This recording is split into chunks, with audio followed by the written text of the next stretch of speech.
I'd like to introduce to you my dear friend, Michelle. Woo! Thank you so much. Hold on. I'm really excited. I researched a shit ton for this one. People want to know. All right. Today I'm going to be talking about whether or not Count Von Count from the Sesame Street is a vampire or simply a freak. Everyone in the room, I was browsing the Muppet Wiki the other day like one does when I found out that there is a decades-long controversy in the Sesame Street community regarding whether or not the Count is a real vampire or just a guy who dresses up like one. So I thought I would dive in and find out once and for all, what the fuck is this guy? All right, so Vampire 101.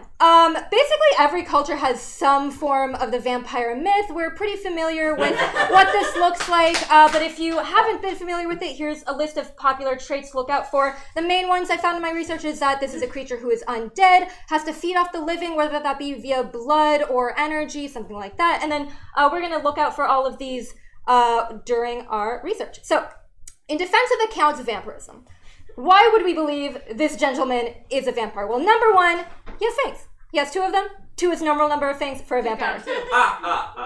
Number 2, arithmomania. No, that is not the song from Undertale. This is an obsession with counting, which is actually a traditional vampire weakness going back to like Slavic lore. And yes, I think this kind of applies to him. I don't know if you follow him on social media. It's all he fucking talks about. Have you ever seen anyone this fucking stoked about the number 3? Now, hold on. I know what you're thinking.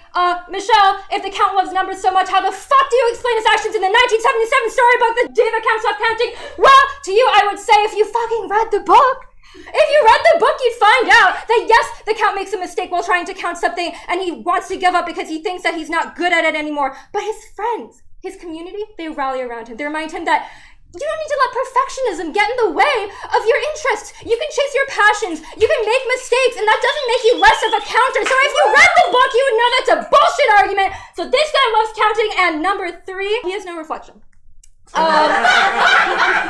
Easy.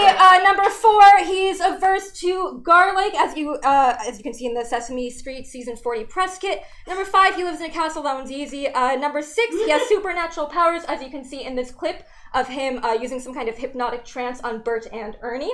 So there's something supernatural here, otherworldly, not human. Now, number 7, he bites others. There is an asterisk here, because yes, we can see him biting Cookie Monster in the neck, as one would do in a vampiric fashion. However, this is an outtake, not canon, released only at the San Diego Comic-Con 2019 event. So we can't really consider this canon, but we will be coming back to this point later. Now, number 8, explicit branding. This one gets interesting. Yes, the Sesame Workshop's website has referred to the Count as a vampire in 2010. They refer to him as a number-friendly vampire. Similarly, in Sesame Street Unpaved, they refer to him as a numerical vampire. This is a book written about all the behind-the-scenes of Sesame Street. So it sounds like a pretty open and shut case, but let's not forget number 9, he's sexy as hell. Come on. So we just heard a bunch of really great reasons why we should believe the Count is a vampire, right? So why would we think he's not one? Where is the controversy? Well, where is it? Number 1, he tolerates the sun. We see him go on vacation at the beach. He fucking loves it. So this doesn't really line up with the idea that vampires might turn to dust in the sun or otherwise avoid it because they are creatures of the night, as we know. Now, number 2, he sleeps in a bed. I don't know about you, but vampires, they sleep in a coffin to me. And I don't see a coffin in this image, no sir. Number 3, no bloodlust, as far as we know. In the canon materials, we never see him feeding off the life of another creature. So this isn't really adding up, but let's also bring in explicit branding again. Because yes, there are official Muppet resources like the Sesame Street Muppet Drawing Guide that refer to him as not a vampire. Similar interviews with some Muppeteers say that he is not a real vampire. So we have some like first-hand sources, primary sources, saying that he's not a vampire. So let's just kind of review. What do we know? Well, I put out all of the traits on this chart if you want to remember, but we kind of have to take some of these out because anyone could dislike garlic or live in a castle or be sexy as hell, obviously. But let's also take out biting others. Oh. Were you?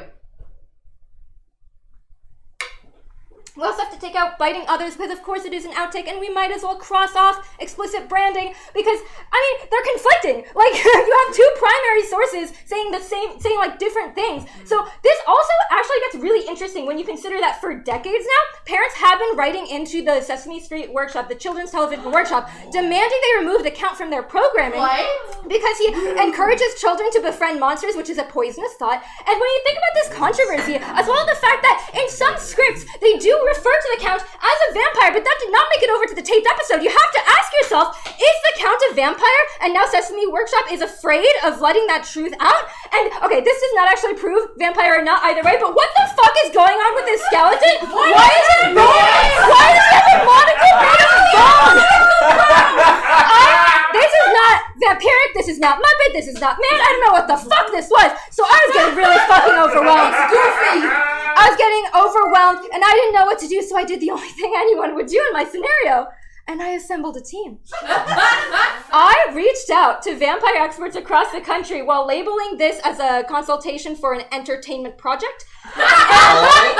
I managed to find vampire experts. These are professors, these are published authors, podcasters who have spent decades of their lives publishing works about the Count, publishing works about vampires, and they agreed to talk to me on Zoom about a very specific case. God. And of course, I'm a woman of science, so I'm not going to tell them that this conversation is about the Count from the Sesame Street. No, sir. I am going to present just the facts that we need to know, just a list of the traits we discussed earlier today, and here's my case. I need you to label whether this fictional character is a vampire or not. And let me tell you, it did not go out well. It's missing the one most critical quality. So they're missing the two big things. But if this character doesn't have to sort of drain blood or vitality... Not officially dead at some point. I'm going to say no. I'm going to say I'm not a vampire. So you know what? We already had our first no. It was not looking great. However, a really important fact came to light during my research. I did my grad work at Harvard. Just down the street from us was the Children's Television Workshop. Got to do internships with different programs. My actual internship, it was with Zoom. I watched them put together a lot of the work on Sesame Street. Esteemed guests, we had a primary source. We had a vampire. Sorry, 2 times I missed one. I was too caught up in the excitement of the presentation.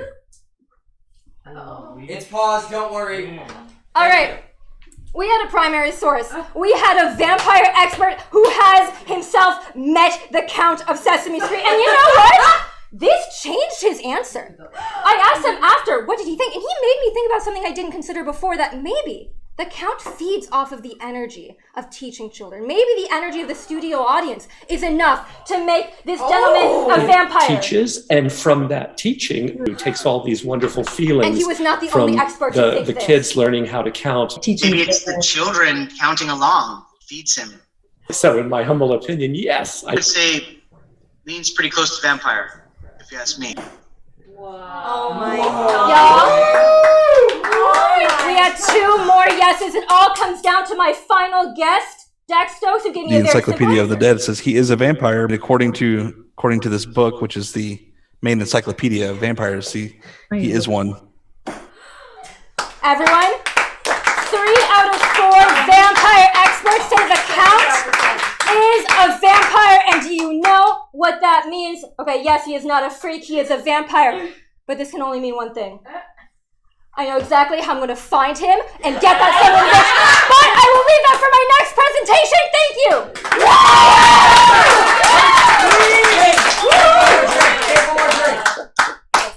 Don't leave there before you take one more drink. Thank you. Thank you for that. I didn't want to interrupt you. Amazing. All right. Yeah. Up there. Thank you. It's 225 pog points. That's doubling the previous amount of pog points. That's insane. Y'all, I did my fucking research on that one. Yeah, you fucking did. Holy shit! What a fucking time to be alive.